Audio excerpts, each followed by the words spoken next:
Hai, assalamualaikum warahmatullahi wabarakatuh. Berjumpa kembali dengan saya Sam Singon, tentunya masih dalam channel Singon Deso.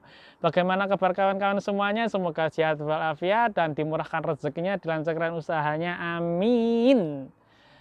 Kali ini channel Singon Deso berada di luar ruangan ya, tepatnya di sekitaran pabrik saya tinggal. Dalam keadaan dingin di luar, akan tetapi matahari bersinar terang. Ya bagaimana ya, matahari panas akan tetapi kondisinya memang saat ini musim gugur dan mendekati musim dingin ya. Oke, langsung saja saya bersharing ke panjenengan. Ini saya sudah berjanji di video-video saya sebelumnya, tepatnya di video saya yang terakhir kemarin ya. Saya berjanji bahwa saya akan bercerita atau sharing tentang keadaan penjara imigrasi di Jepang. Dan ini saya sudah membawa catatan agar tidak kelewatan apa yang saya alami kejadiannya di Jepang, tentang bagaimana penjara imigrasi Jepang, bagaimana keadaannya, apakah menakutkan, apakah mengerikan. Tentunya tidak, jauh dari semuanya itu. Sangat apa ya, tepatnya kayak di hotel gitu aja ya, persis seperti di hotel. Nah, ini saya ceritakan ini di kamarnya itu kurang lebih ada beberapa orang, ada 6 orang ya. Dan ukuran kamar kira-kira antara 3 kali 4 atau 3 kali 5 meter, dan di dalamnya itu ada wastafel, ada kamar kecil atau WC atau toilet ya, seperti itu. Tapi kalau mandi di luar. Nah, terus kemudian fasilitas apa saja yang diterima di kamar hotel ya, kamar hotel ya, memang seperti hotel ya di imigrasi Jepang itu. Selanjutnya di situ ada almari ya, ada almari yang renteng itu untuk beberapa kotak-kotak gitu. Jadi satu orang yang penghuni kamar itu satu kotak, satu untuk menyimpan barang-barang yang dibawa saat itu. Terus kemudian ada juga kita dikasih kayak apa ya, blanket atau selimut sama bantal sama apa ya namanya, kasur, bukan kasur tapi sejenis busa ya, sebusa khusus untuk tidur ya. Jadi dilipat setelah selesai untuk tidur, satu orang satu, jadi sangat bersih sekali. Terus kemudian ruangannya juga ber AC, jadi enggak, kalau musim panas ya pemanas, kalau musim dingin tentunya juga AC. Terus kemudian ada juga seperti telepon ya, seperti telepon di persis seperti di rumah sakit itu. Kalau kita butuh apa-apa ke pegawai atau ke petugas, kita langsung saja pencet tombol itu, nanti petugas langsung datang ke tempat kita di mana memencetnya, di kamar kita tentunya ya, seperti telepon seperti itu ya. Kalau kita di Indonesia ada di rumah sakit seperti itu. Terus kemudian fasilitas-fasilitas yang di luar kamar adalah, yang di luar kamar itu tentunya adalah ada ruang telepon ya. Ruang telepon itu sangat luas, dan di situ terdapat sofa untuk duduk-duduk kita santai, atau kita telepon keluarga atau dan sebagainya. Jadi di ruang itu ada TV-nya, sekaligus ada telepon-telepon umum yang kita buat untuk telepon keluarga atau telepon di luar imigrasi ya. Terus kemudian ada juga di situ tempat futsal. Jadi bukan tempat futsal lapangan gede ya, tapi akan tetapi sebuah kamar ukuran berapa gitu, bukan kamar ya, apa ya, sejenis tempat nyantai, tapi di situ bisa kita buat futsal. Akan tetapi kita juga memang di situ untuk menghibur diri, berolahraga, futsal di situ memang. Terus kemudian ada kamar mandi di luar ya, jadi kita mandinya di luar tempat kita tidur, jadi disekat seperti itu, tetapi sangat bersih banget. Jadi kita mandinya bersama-sama, seperti kita kalau di Indonesia ya, seperti di kolam renang. Nah, di situ ada ruang ganti pakaian untuk mandi, showernya seperti itu ya, seperti itulah. gambarannya seperti itu. Terus kemudian di situ juga kita disediakan laundry. Jadi itu mesin cuci itu banyak banget. Kita bisa nyuci di situ. Di situ ada sabunnya, ada sabun cuci, ada softenernya. Pokoknya komplit di situ ya. Jadi kita nggak perlu risau dan lain sebagainya. Jadi pokoknya bersih banget kayak di hotel seperti itu. Cuman kita semuanya mandiri.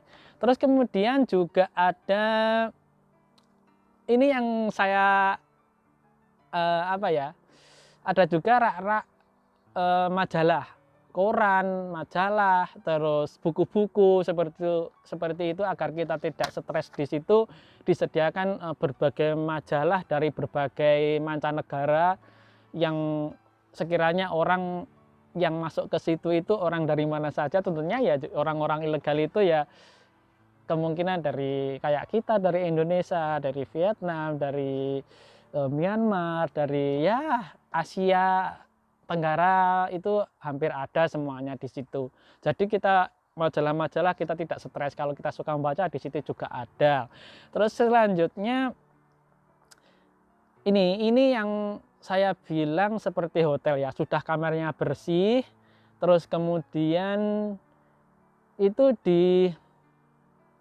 kita itu penjaranya bukan di tempat yang kumuh, tetapi di tingkat kayak di apa ya, hotel berbintang seperti itu ya. Jadi pemandangannya itu luas keluar itu langsung ke sebuah kayak pelabuhan. Saya dulu penjaranya di dekat Bandara Narita ya. Jadi pandangannya itu laut ke laut, terus ada banyak kapal laut berseliweran, terus kayak pelabuhan seperti itulah. Jadi kita itu tidak stres kalau kita memandang ke arah sana, ke laut luas, kalau ke sebelah sana itu ke pemukiman penduduk, pokoknya indah banget, ke pantai-pantai seperti itu. Jadi di dalamnya itu ya persis seperti di hotel, tapi ya namanya penjara juga tetap kita tidak kerasan di dalamnya ya. Nah, sebelum kita tidur malam biasanya secara rutin kita itu diapel malam ya. Jadi dicek oleh petugas imigrasi sana jumlahnya berapa, terus ada yang sehat, ada yang sakit atau tidak, dan lain sebagainya. Terus kemudian setelah selesai itu kita kurang lebih 15 sampai 20 menit itu bercengkrama dulu bersama teman-teman sel. Terus ya di situ ada meja panjang begitu ya, kita duduk melingkar, terus kemudian dari kita mengeluarkan snack per orang itu ya ada, karena di dalam situ setiap hari Minggu, jadi satu minggu itu pasti ada orang Jepang yang masuk membawa snack, itu kita beli di situ boleh. Nah, nanti setelah kita membelinya kita simpen atau kita makan sendiri juga bisa, tapi yang jelas waktu kita bercengkrama itu semuanya per orang itu mengeluarkan jajan atau snacknya masing-masing untuk dimakan bersama. Jadi setelah selesai nanti juga disimpan kembali, dan begitu selanjutnya seperti biasanya. Nah, setelah selesai bercengkrama itu lampu secara otomatis dimatikan oleh petugas jam 10, tepat jam 10 itu pintu sudah dikunci dan lampu sudah dimatikan, tinggal lampu yang redup untuk tidur itu. Nah, setelah itu kita tidur sampai setidaknya mungkin sampai pagi ya. Kalau kita sholat, kita muslim, sholat di dalamnya juga bisa. Itu intinya sampai jam 10 pagi itu baru pintu dibuka, bukan jam 10 ya, tapi jam 8. Jadi jam 10 malam sampai jam 8 pagi itu pintu ditutup kita di dalam kamarnya. Terus selama di dalam kamar itu ditutup, dikunci, itu apabila kita biasanya yang sakit itu misalkan minum obat jenis apa, terus setiap jam berapa, kita bilang ke petugas imigrasi di situ, kita juga dikasih. Jadi enaknya di itu, terus kita dihargainya itu seperti itu. Jadi apapun yang kita butuhkan di situ ada. Di situ disediakan misalnya kebutuhan kita sikat gigi dan sabun dan lain sebagainya itu ada. Terus sudah saya bilang tadi, kalau kita butuh obat yang harus kita minum misalkan penyakit apa gitu disediakan. Setiap kita minum misalkan jam berapa itu diantar dan disediakan sesuai dengan kebutuhan kita. Itu sangat pokoknya wow banget. Beda dari penjara-penjara yang sudah saya tahu, yang sudah saya baca, yang sudah saya lihat di televisi ataupun di mana di situ saya alami sendiri. Ternyata betul-betul kita itu dihargai meskipun itu kita tahanan imigrasi. Terus kemudian selanjutnya makannya bagaimana ya? Kalau makan itu kalau yang saya ingat itu makannya 3 atau 2 kali ya. Tapi yang jelas yang saya ingat itu kalau pagi itu sarapannya roti sama segelas susu, terus sama telur 1 ya. Itu kalau pagi. Kalau pagi sekitar jam 8, sekitar jam 10 ya. Kita pintu dibuka jam 8, terus kita jam 10 sarapan. Terus kemudian kita makan nasi. Itu seingat saya jam 2 siang baru kita makan nasi. Tapi sebelum jam 2 siang antara jam 8 pagi sampai jam 10 malam itu kita bebas mau futsal kek, mau baca-baca di situ ada rak baca majalah dan lain sebagainya. Oke. Terus kemudian yang suka olahraga kita futsal di situ juga ada, yang bercengkerama juga banyak, yang kita juga bisa telepon ke keluarga dan di situ disediakan fasilitas umum teleponnya. Dan kita bisa main-main ke per kamar yang kamar sel kita dari teman-teman yang lain sel satu lorong itu bisa kita masuk ke kamarnya mereka terus kemudian saling bercengkerama, bisa saling kenalan, saling tukar pengalaman dan sebagainya, itu bisa banget.